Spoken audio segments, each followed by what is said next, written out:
Ini saya record ya. Mulai pembelajarannya. Nah, semuanya di sini sudah pada fokus ya.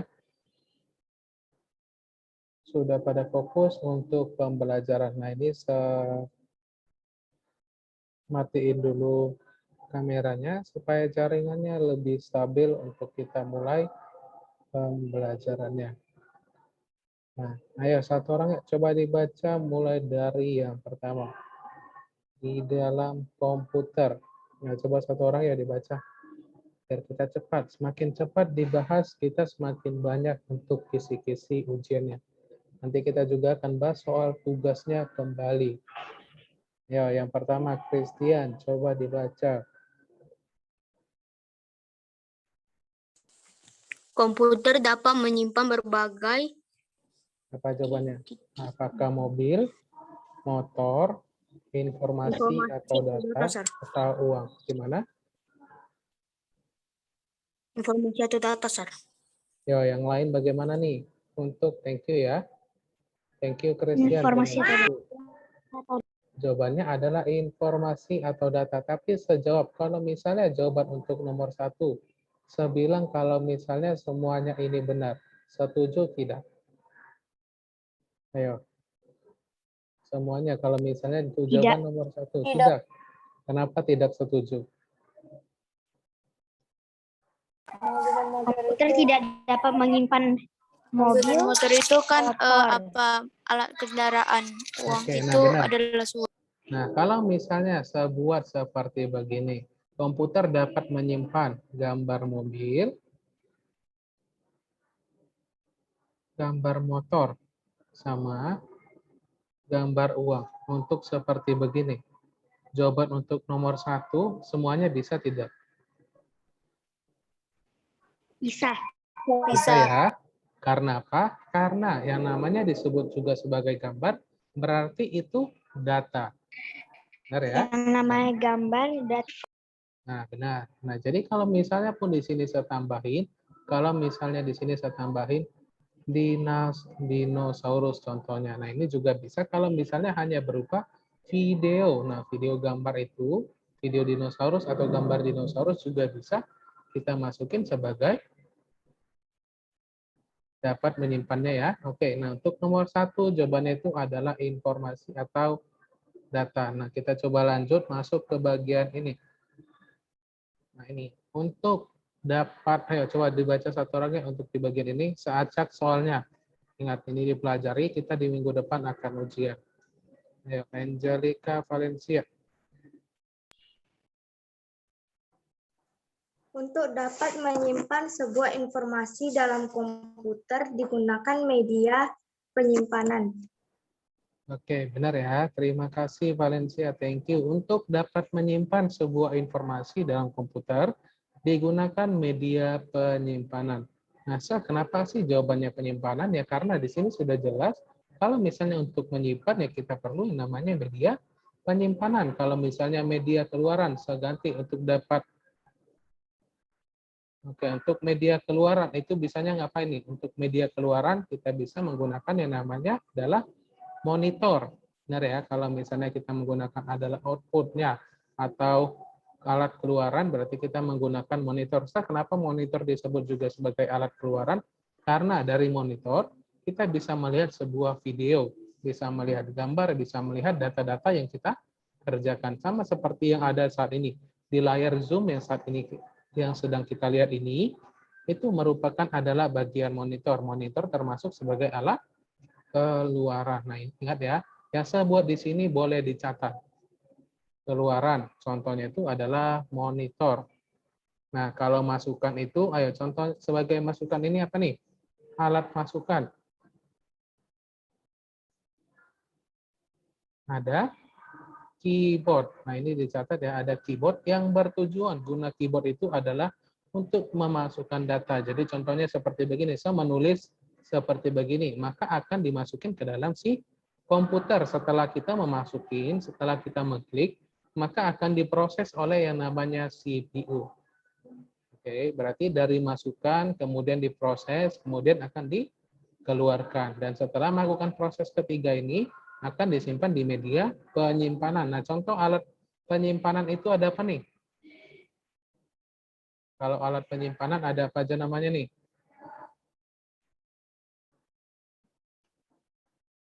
Nah, coba dijawab sama saya. Alat penyimpanan ada apa aja namanya?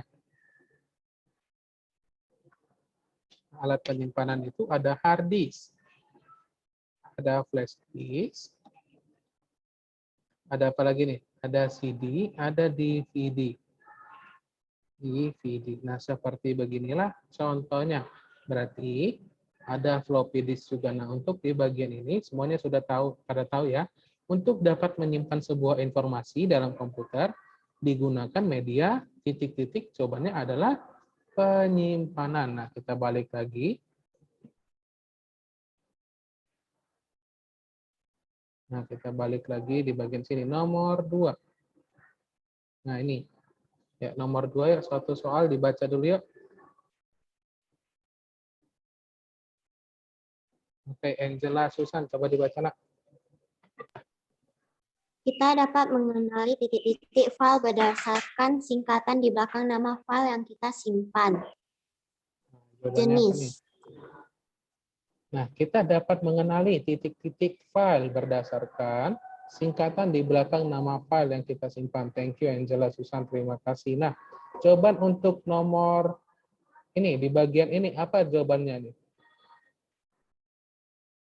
Apakah kita bisa mengenali tinggi filenya berdasarkan singkatan nama file yang kita simpan? Apakah beratnya, apakah jenis, apakah bentuk? Apa jawaban nomor 2 ini? Ayo. Jenis. Oke, benar ya. Untuk jawaban-jawaban ini, jawabannya itu adalah jenisnya. Dicatat ya, ini untuk ujiannya nanti di minggu depan. Nah, kita dapat mengenali jenis file berdasarkan singkatan di belakang nama file yang kita simpan. Nah, sama seperti contohnya, yang hadir saat ini ada 27 siswa-siswi dari kelas 6A. Nah, dari 27 orang yang hadir saat ini, kita bisa melihat dari contohnya ini ada Valiska Valencia Taufik 6A, berarti dia, si Valiska ini berada di kelas 6A. Kita dapat mengenali si Valiska ini dari kelasnya, jadi dia berada di kelas 6A. Seperti begitu ya. Nah, kita lanjut masuk nih soalnya seacak. Ayo, coba satu orang, saya pilih Joania Sagala. Ya, coba Joania. Program aplikasi seperti Ruang Guru adalah beberapa penggunaan perangkat lunak pada bidang Ayo, aplikasi seperti Ruang pendidikan. Guru. Oke, benar ya. Untuk di bagian Ruang Guru ini, itu adalah bagian aplikasi pada bidang pendidikan.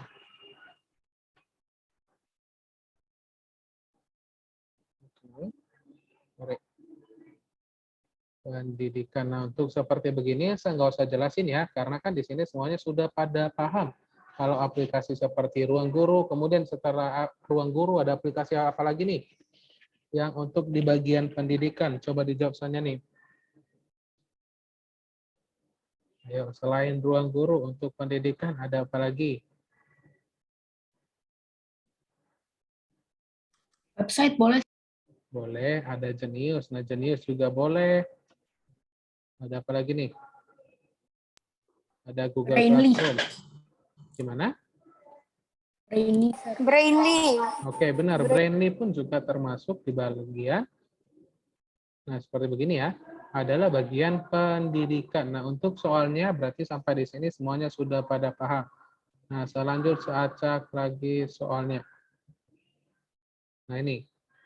Ayo, coba nih. Pada bagian ini, diperhatikan bukunya, diambil bukunya. Coba satu orang saya pilih cari tiang. Coba dibaca, nak.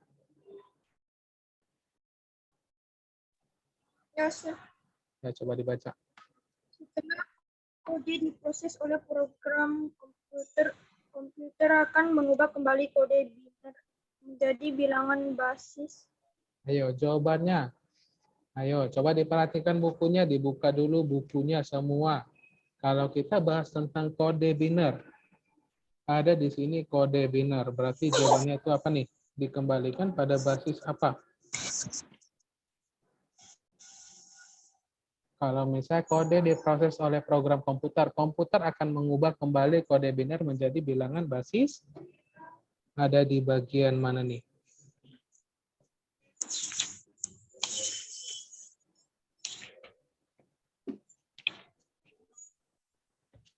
Nah, ini tuh soalnya. Oke, udah buat selupa di mana jawabannya. Nah, coba dibuka bukunya dari halaman 12.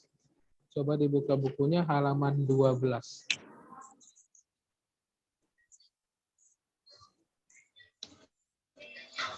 Oke, jika sudah dibuka, sebentar ya.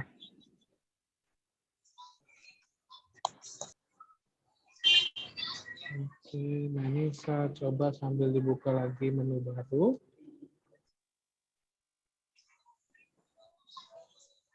Wait ya.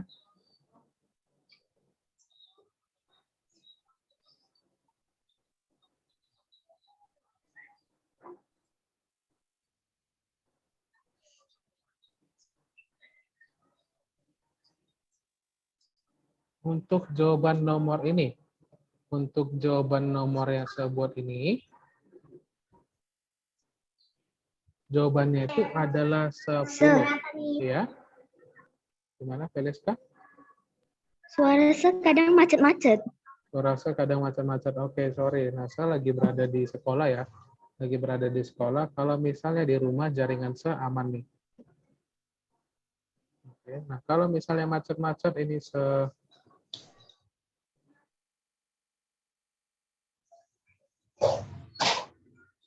sebentar, saya pakai dari akun satu lagi aja untuk suaranya. Untuk videonya boleh dilihat dari saya. Dari laptop suaranya saya menggunakan yang namanya komputer dari handphone.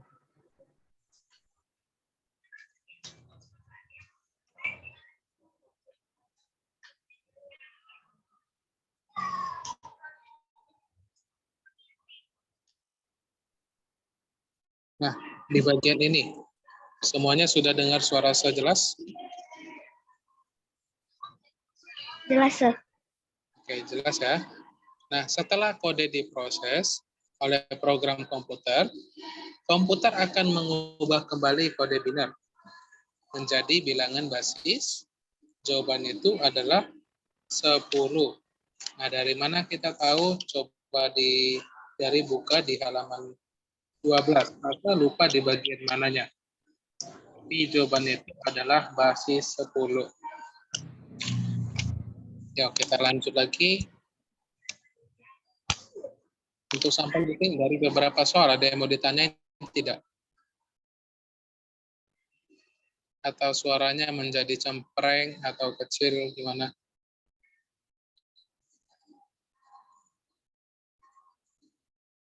Oke, kalau tidak ada, kita lanjut. Masuk di Suaranya menjadi cempreng sih, Sir. jadi cempreng ya. Karena saya kan menggunakan dari handphone. Ya, di bagian ini. Kerik cuang, coba dibaca ya, Nak.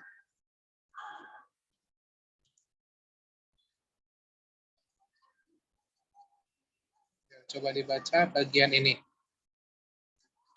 Atau ada yang mau bacain? Oke, Angelica Valencia. Jenis data atau file yang berfungsi sebagai dokumen teks bacaan adalah PDF.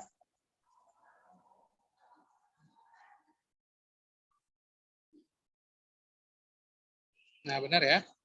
Untuk di bagian jenis data file yang berfungsi sebagai dokumen teks bacaan adalah, jawabannya itu adalah PDF. Nah, dari mana sih tahu jawabannya? Coba dibuka bukunya, halaman 11. Coba dibuka bukunya, halaman 11, di bagian tabel warna hijau. Itu sudah ada, jawabannya ada doc, itu adalah dokumen atau teks bacaan. Nah, kalau misalnya saya bertanya, titik MP3 atau titik WAV, itu adalah di bagian mana? Suara atau audio atau lagu. Oke, benar ya. Thank you. Nah, ini kita lanjut. Untuk di bagian ini. Ya, coba satu orang dibaca.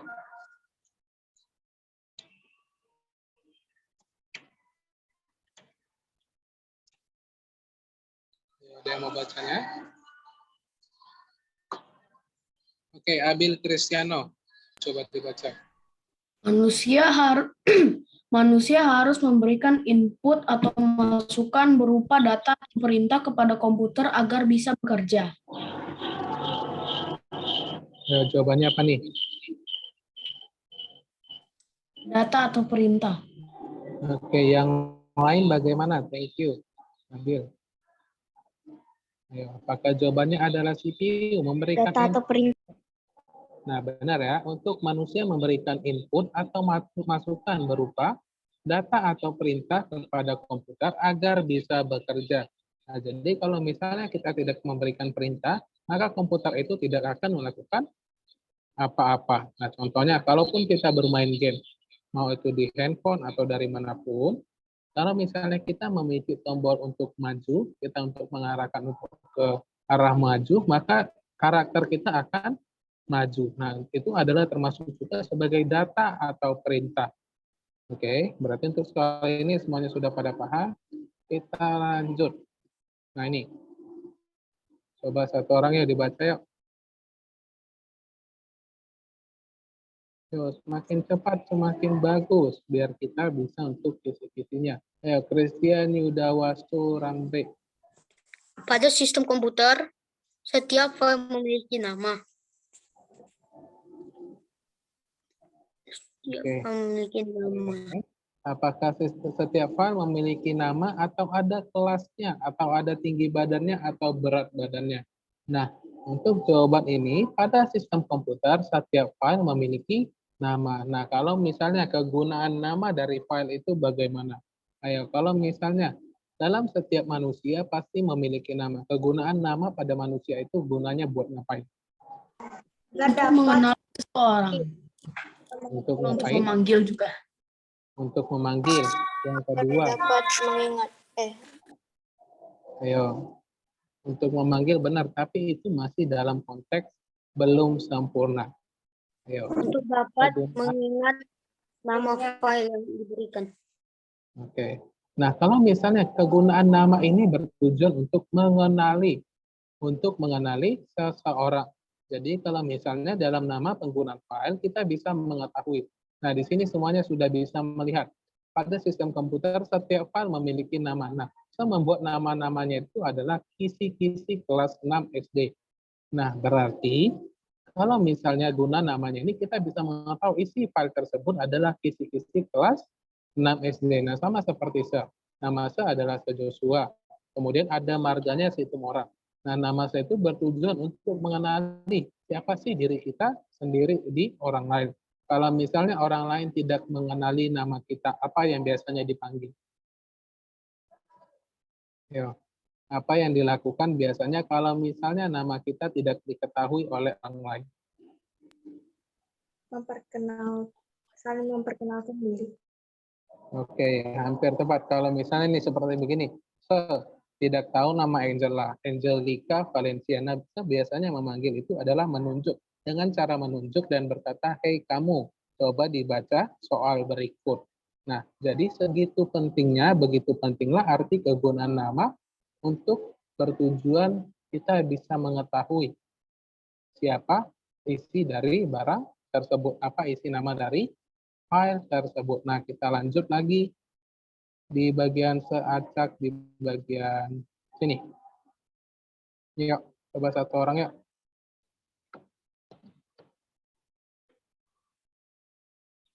Yuk.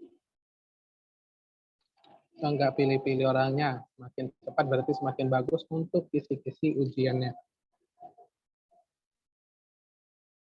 Saya pilih satu aja nih orangnya nih. Kalau tidak ada yang mau, kita tinggal 13 menit lagi. Ayo Joania Sagala, coba dibaca Joania.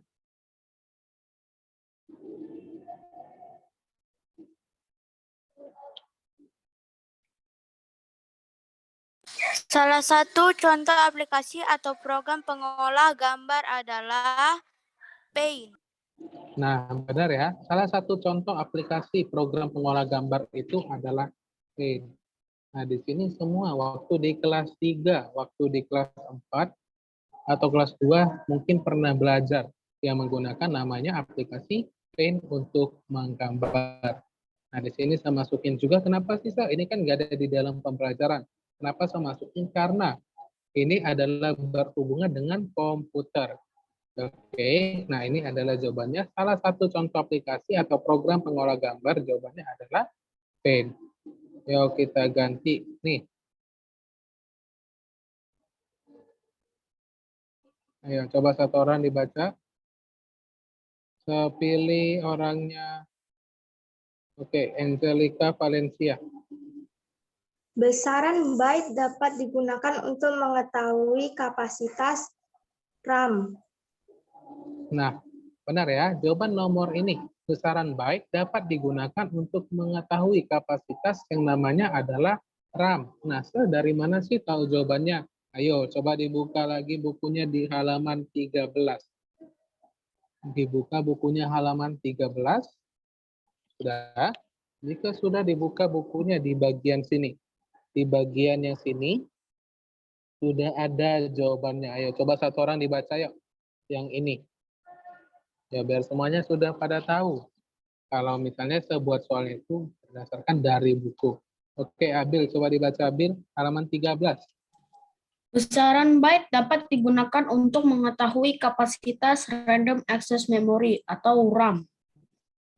Atau juga bisa hard disk pada komputer. Nah, untuk jawaban nomor ini berarti semuanya sudah pada paham. Yuk, kita lanjut nih. Angka 0 pada binary rigid besarnya bernilai berapa angka 0? Ayo, langsung dijawab saja. Apakah 1 bit, 0 byte, 0 bit, atau 1 byte? 1 1 bit, Sir. Oke, 1 bit. Nah, kalau misalnya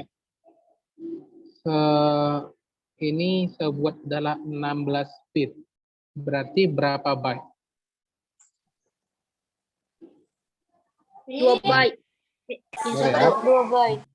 berarti 2 byte. Kenapa? Karena 1 bit itu, 8 bit itu sama jumlahnya dengan 1 byte. Nah, berarti kalau misalnya 16 bit, berarti sama dengan 2 bit, 2 byte. Oke.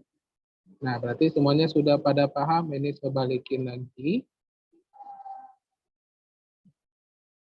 Yuk, kita lanjut lagi soalnya ini. Ayo, coba satu orang dibaca sepilih Yemima Kalista. Ayo dibaca Yemima Kalista. Ada orangnya? Kedengaran tidak suara saya Yemima? Oke, tidak fokus, tidak kedengaran mungkin. Oke, Christian Yuda Wastu, coba dibaca nak.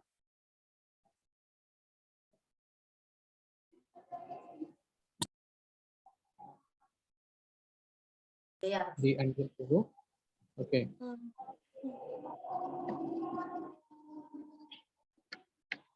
Ayo gimana?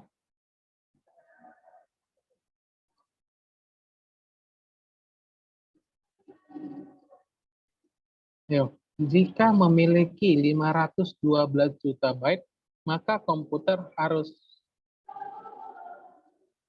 menangani berapa juta byte? 500 juta byte. Sorry, bentar. Sorry, ini saya buat adalah jika memiliki 512 megabyte,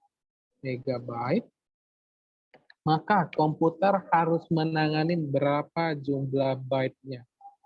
512 juta byte. 510 juta byte. 512 juta byte.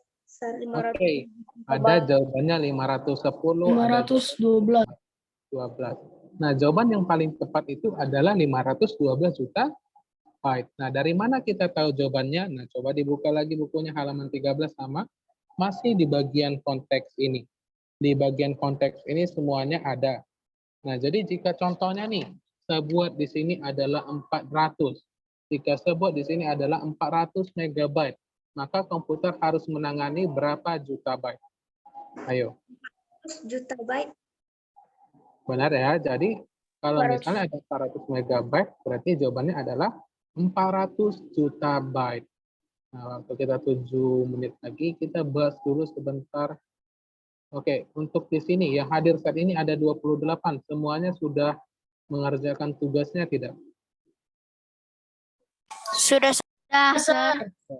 Jika sudah mengerjakan, tugasnya gampang atau sulit? Gampang. Gampang-gampang sulit.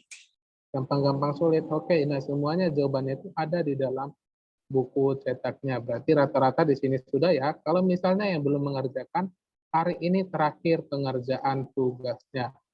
Oke, hari ini terakhir pengerjaan tugasnya. Jangan lupa dikerjai. Nah ini, ayo coba satu orang dibaca lagi yuk. Saya pilih, oke kita ganti orangnya. Maria Wong. Mana nih orangnya Maria Wong? Yang tidak mengaktifkan kameranya, coba diaktifkan terlebih dahulu supaya saya tahu nih. Ya, coba dibaca dulu, Nak.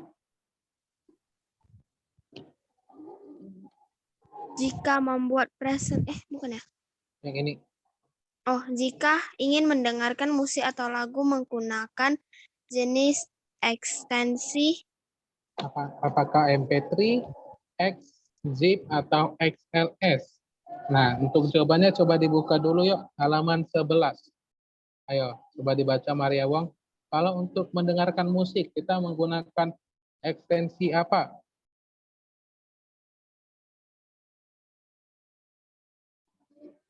MP3. Yuk, yang lain ya, bantu temannya. Biar cepat MP3. nih. MP3. Menggunakan adalah ekstensi MP3. titik MP3. Nah, terima kasih. Thank you buat yang sudah membaca dan sudah menjawabnya. Nah, kita lanjut yuk, biar cepat nih. Waktu kita tinggal 5 menit lagi. Setiap ini satu soal lagi, kita akan bahas tugasnya. Bagi yang belum membuat. Ya. Oke, Abil. Coba dibaca, Abil.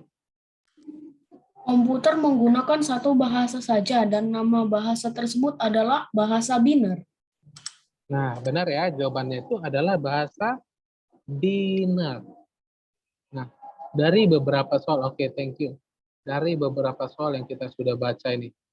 Dari beberapa soal yang sudah kita baca untuk kisi-kisinya. Mudah atau sulit nih? Ya, coba dijawab sana nih. Udah, Sir. Mudah ya. Nah, jadi Udah, untuk ujiannya sedikit hampir kebingungan. sama. Untuk soal ujiannya itu hampir sama atau kurang lebih seperti begini. Oke, nah yang terakhir ya ini.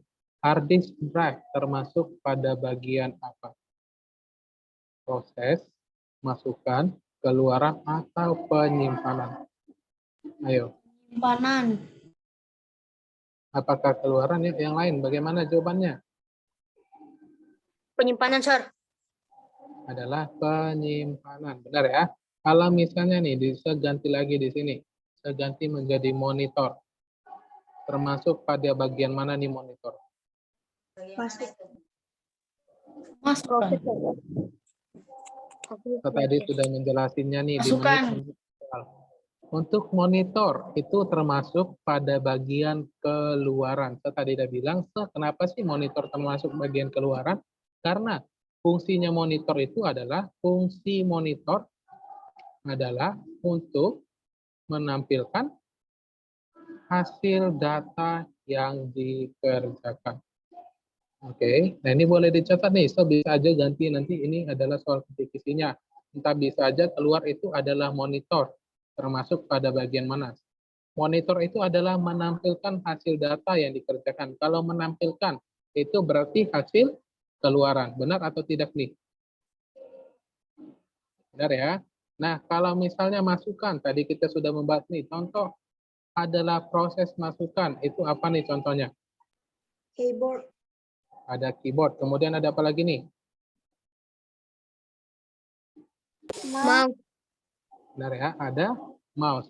Nah, fungsi dari keyboard, oke, ada scanner, ada bukan speaker. Speaker termasuk sebagai alat keluaran. Kenapa speaker disebut sebagai keluaran? Guna speaker ngapain nih? Mengeluarkan suara. Mengeluarkan suara. Berarti speaker masuk di bagian alat masukan atau keluaran? Keluaran. Keluarannya. Nah, jadi kalau misalnya masukan ada keyboard, mouse, scanner. fungsinya adalah memberikan masukan. Maksudnya bagaimana sih, Sah? Nah, maksudnya itu adalah seperti begini, keyboard. Kalau misalnya kita mengetik huruf A, itu keluar tidak di bagian tampilannya. Keluar ya, seperti saya menulis kata seperti begini akan keluar, berarti dia adalah alat masukan. Mouse juga sama, kalau misalnya saya mengklik sebuah aplikasi, maka dia akan mengklik si aplikasi tersebut. Nah, itu adalah alat masukan kalau proses ini adalah CPU. Oke, nah ini saya boleh dicatat ya, boleh dicatat. Mana tahu keluar di ujian. Saya ulangin. Oke. Ayo, waktu kita tinggal 2 menit lagi. Yuk, ini yuk. Coba satu orang dibaca yang terakhir waktu kita tinggal 1 menit lagi. Pilih orangnya. Oke. Ayo, yang mau baca aja deh. Yang mau baca aja yuk. Berikut ini yang bukan merupakan data yang tersimpan dalam komputer adalah suara yang keluar. Benar ya, thank you. Nah, untuk berikut ini yang bukan merupakan data yang tersimpan dalam komputer adalah suara yang keluar. Nah, tadi kita ada bahas, kalau misalnya suara yang keluar itu berarti bukan data. Yang namanya suara dong, ya berarti suara ngapain disebut data. Itu file, itu termasuk juga sebagai data, aplikasi juga termasuk sebagai data, folder juga termasuk sebagai data. Nah, untuk di sini, sampai di sini dulu pembahasan kita. Untuk kisi-kisinya itu hampir sama dengan ujian. Oke, hampir sama seperti ujian. Kalau begitu, kalau sudah dicatat, kita akhirin dulu pembelajaran kita sampai di sini. Sudah 40 menit. Oke, kalau begitu, kita akhirin pembelajaran.